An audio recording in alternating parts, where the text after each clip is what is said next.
निर्णय से परिणाम आकलन होगा। आज समय की मांग पर आगाज नया एक होगा, आगाज नया एक होगा। आज समय की मांग पर आगाज नया एक होगा, आगाज नया एक होगा।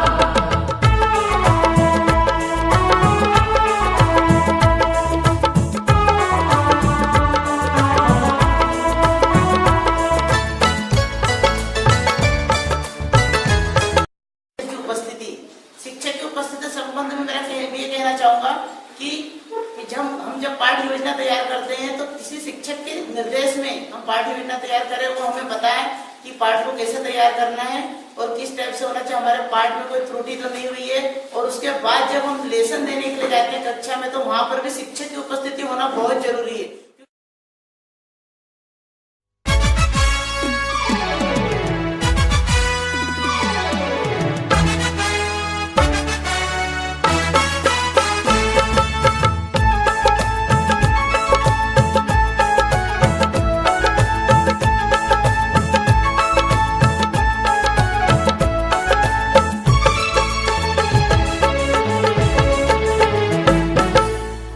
समय की मांग पर आगाज नया एक होगा, आगाज नया एक होगा।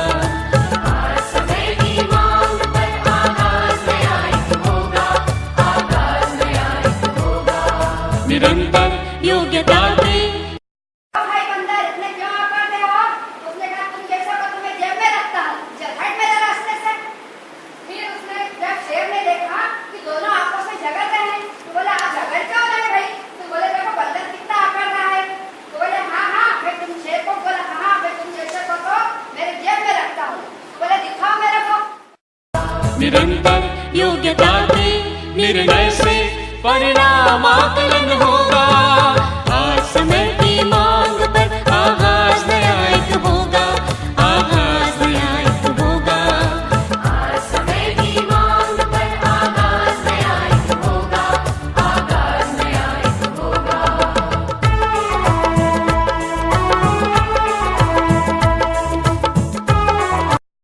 अधिकार अधिनियम के अंतर्गत आते हैं और खासतौर से आप लोगों को बालक और बालिकाओं में कोई फर्क नहीं करना है। परिवर्तन नियम जीवन का, नियम अब नया बनेगा।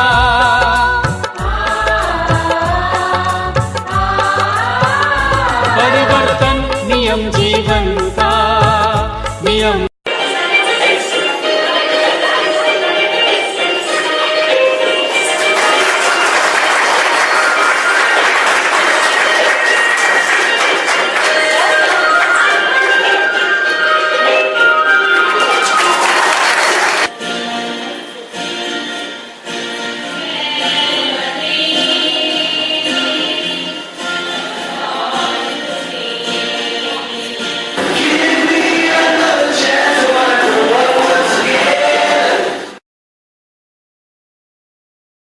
डीएनएस के आने के बाद से हमारे आत्मविश्वास में बहुत परिवर्तन आया है। आज हम अपनी बात को किसी भी तरह से रखने के लिए सक्षम हैं और हर दिन प्रतिदिन हमारे किसी के सामने भी हम अपनी बात को बहुत आसानी से रख सकते हैं। किसी भी कार्यक्रम को अगर करना है तो उसके लिए हमारा आत्मविश्वास बहुत बढ़ जाता है और हम लोग हर एक्टिविटी में बढ़ चढ़ करके भाग लेते हैं।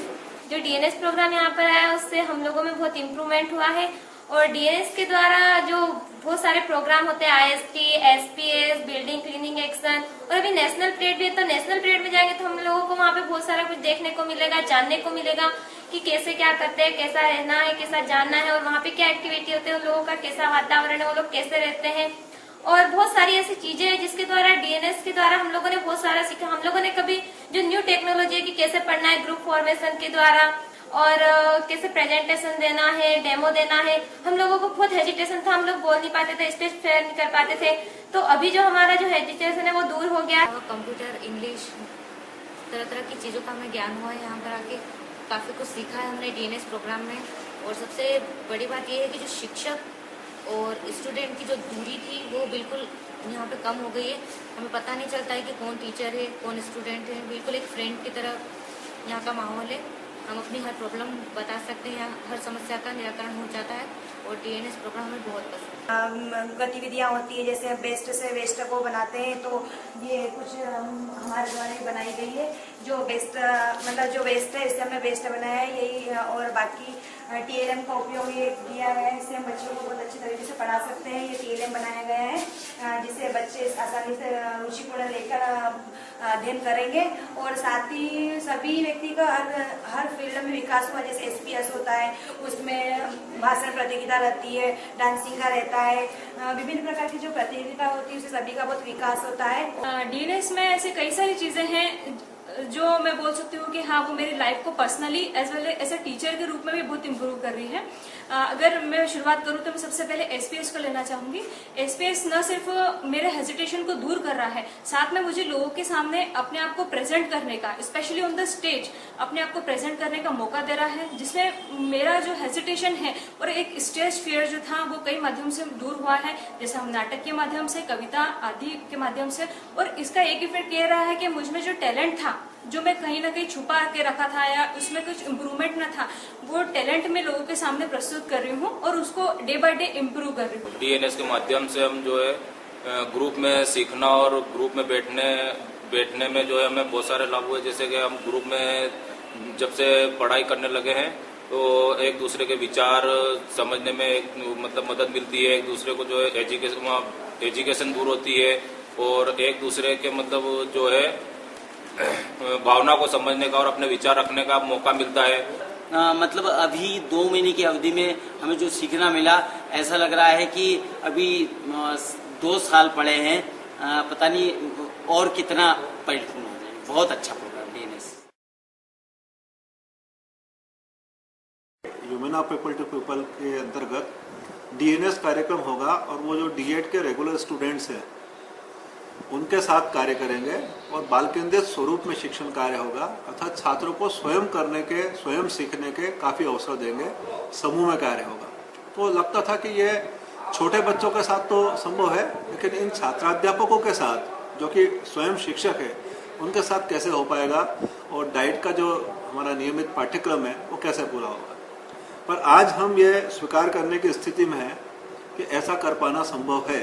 ये कार्य कर दिखाया है हमारे डीएनएस के अनुभवी, योग्य और समर्पित शिक्षकों ने। संस्थान में न सिर्फ शिक्षण गतिविधियों के अलावा मुख्य रूप से जो पाठ्य सगामी क्रियाएं होती है उस पर डीएनएस कार्यक्रम का अत्यधिक जोर है और उसकी वजह से संस्थान में कुछ चमत्कारिक परिवर्तन हुए हैं। संस्थान का भौतिक स्वरूप हो या संस्थान की आत्मा कहें, साहित्यिक सांस्कृतिक कार्यक्रम, हमारी डाइट का तो बिल्कुल ही बदल के रख दिया है। बहुत ही अच्छा लगता है उनके साथ। पहले की डाइट और आज की डाइट में बहुत अंतर आ गया है। डीएनएस की जो टीम है इट इज़ वेरी कहना चाहिए बहुत लेबोरियस है और लग करके एक मेहनत के साथ टीम वर्क जो नज़र आ रहा है। Management it is very good, plan तरीके से जो है ये वर्क को अंजाम देते हैं। कक्षा शिक्षण के साथ साथ जो दूसरी एक्टिविटीज़ हैं वो एक्टिविटीज़ भी बहुत अच्छी तरीके से हैंडल की जा रही हैं और उन एक्टिविटीज़ में ख़ास तौर पर स्पोर्ट्स है और फील्ड का जो दूसरा कहना चाहिए वर्किंग है, वो वर्किंग भी काफ़ी कुछ अप्रिशिएबल है।